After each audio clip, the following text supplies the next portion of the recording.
Epson printer কীভাবে reset করতে হয় তা আজকের আমরা এই ভিডিওতে জানব।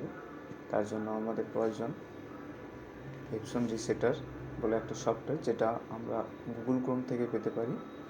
আমি আগে থেকেই ইনস্টল করে রেখেছি। আমার এখানে রিসেটার বলে যে এপসন রিসেটার সফটওয়্যারটা দেখতে পাচ্ছেন, এটাকে প্রথমে আমরা ওপেন করব। এরপর এপসন এল এটাতে উপর ক্লিক করব। এরপর রিসেট এপসন অপশানটাতে ক্লিক করব।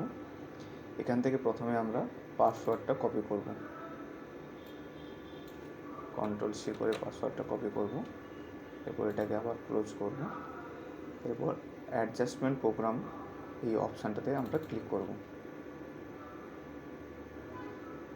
ক্লিক করার সাথে সাথে আমাদের কিন্তু এপসন অ্যাডজাস্টমেন্ট প্রোগ্রামটা সিলেক্ট করতে হবে। তার জন্য আমাদেরকে মডেল নম্বরটা চুজ করতে হবে। আমার এখানে এপসনের 3210 প্রিন্টারটা আছে, তাই আমি 3210 সিলেক্ট করব এবং পোর্ট যেটা আছে সেটাকে আমরা USB 001 L3210 সিরিজ এটাকে আমরা সিলেক্ট করব। এরপর এটাকে ওকে করব।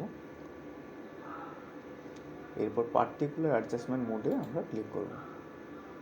এখান থেকে নিচেতে স্ক্রল করব এবং এখানে ওয়েস্টিং প্যাড কাউন্টার আছে, ওটাতে আমরা ক্লিক করব, দিয়ে ওকে করব। এখানে মেন প্যাড কাউন্টারটাতে ক্লিক করব এবং এটাকে চেক করব।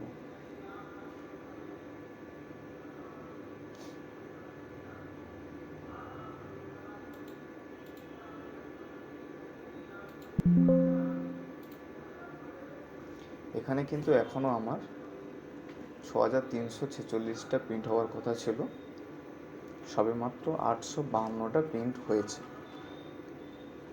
যদি এটা 6346টা প্রিন্ট কমপ্লিট হয়ে যেত তাহলে কিন্তু আমি আর এই এপসন L3210 প্রিন্টার থেকে প্রিন্ট করতে পারতাম না।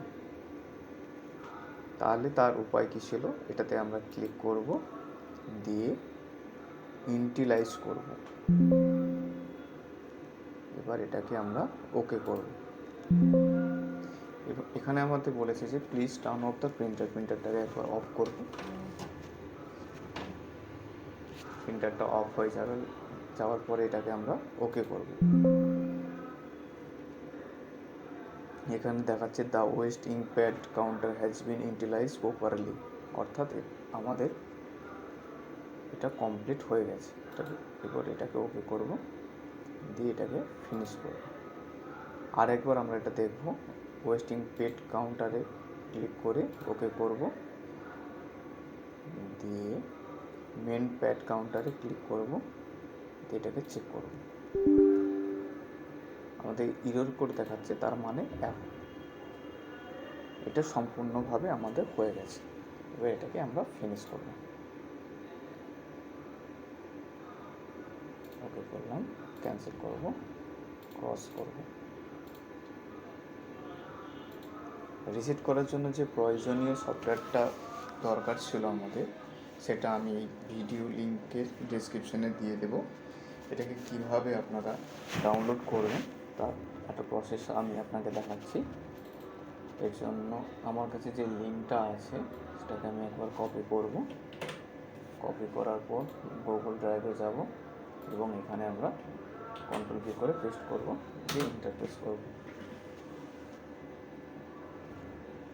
এখানে কিন্তু সরাসরি আপনাদের ওই সফটওয়্যারটা দেখাবে, যেটা দিয়ে আপনারা এপসনের এই সমস্ত মডেলগুলোর কিন্তু রিসেট করতে পারবেন।